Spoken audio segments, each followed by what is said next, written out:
I'm Jacquelyn Spicher. I'm a 19-year-old sophomore studying mass communications at York College of Pennsylvania. I work several different part-time jobs. I'm a resident assistant at the college, and then I'm also the music director for the college radio station, WVYC, and I also voice track for a radio station from my hometown called Pop 93.1 and 95.9 in Du Bois, Pennsylvania. And this is my life with anxiety.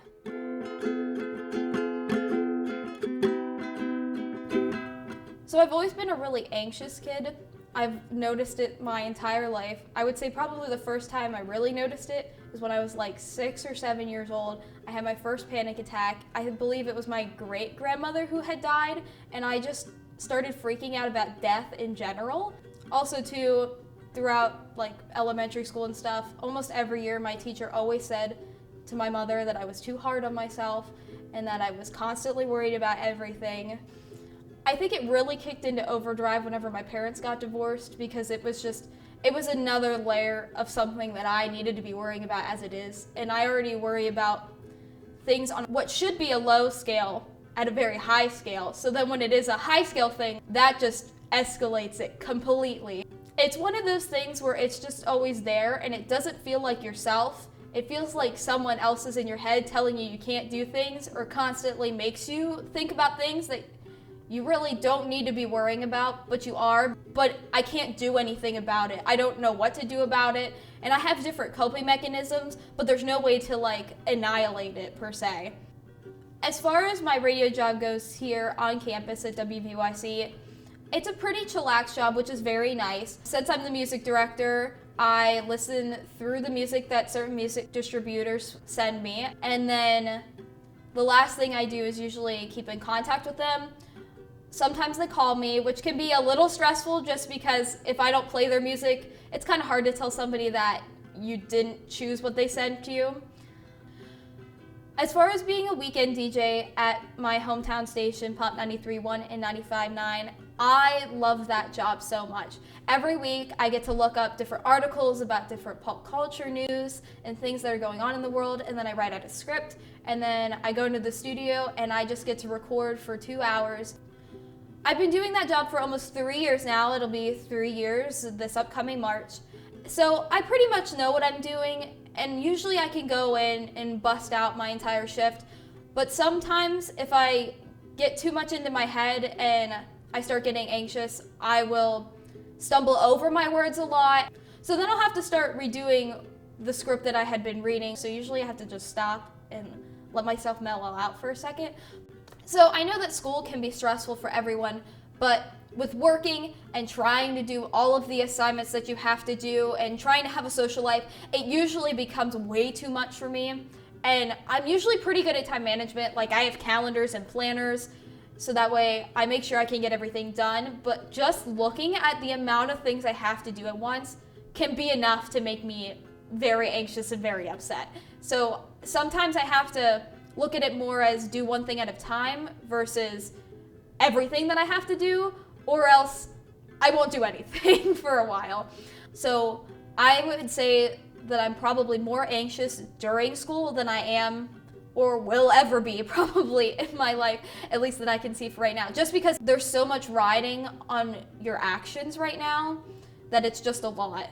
And because I don't love everything that I'm doing right now, it makes it even worse. So on top of school and the on and off campus jobs, I'm also a co-production manager for the documentary that we are making in the Video 2 production course that I am in on campus. I'm co-managing this project with Win Boonenbaum, and it has its own struggles. I've done videos in the past, but nothing to this scale.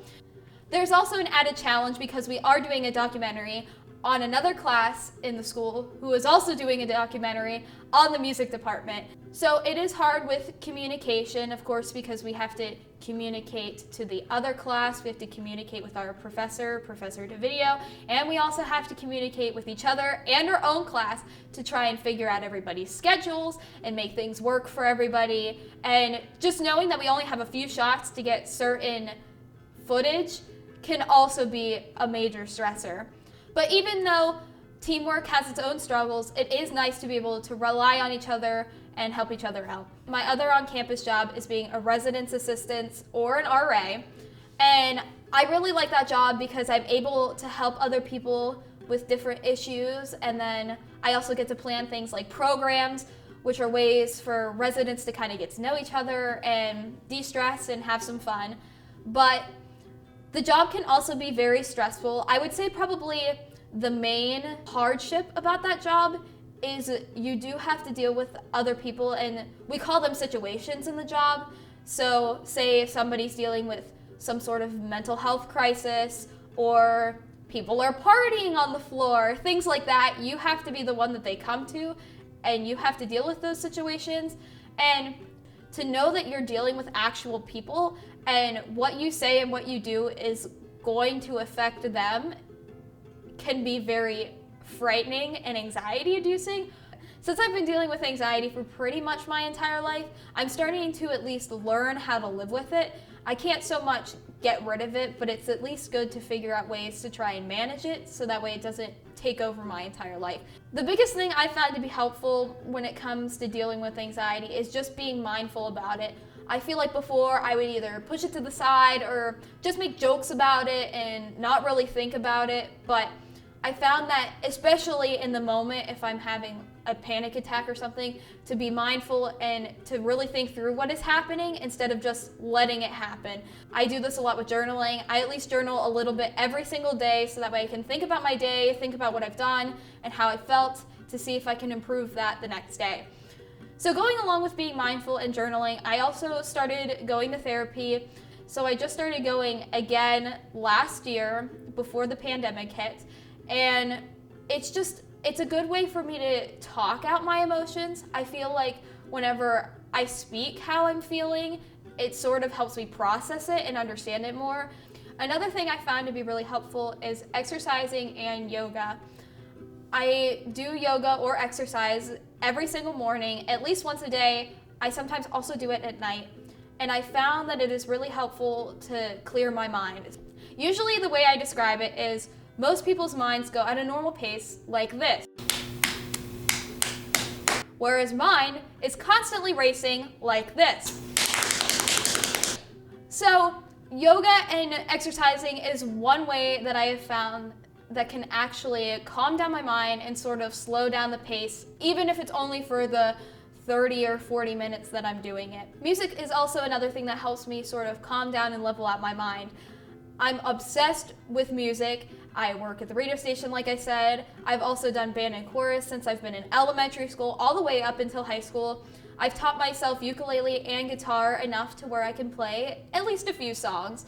So a lot of times I'll either turn on a song that represents the emotion I'm feeling if I get overwhelmed, or I'll sit down and play the guitar, the ukulele, and sort of sing out my emotions that way. So I may sound like an obsessed plant mother right now, but I am. So I have tons of plants, they all have names, and they are honestly my pride and joy. Just the fact that they are even in my room makes me so much happier. I'm very big into nature. I love going out for walks and taking hikes, so it's kind of nice to just bring some nature back into my room. And then it's very satisfying to know that you grew a plant and you're taking care of it and you're sustaining its life, and it just makes me so happy.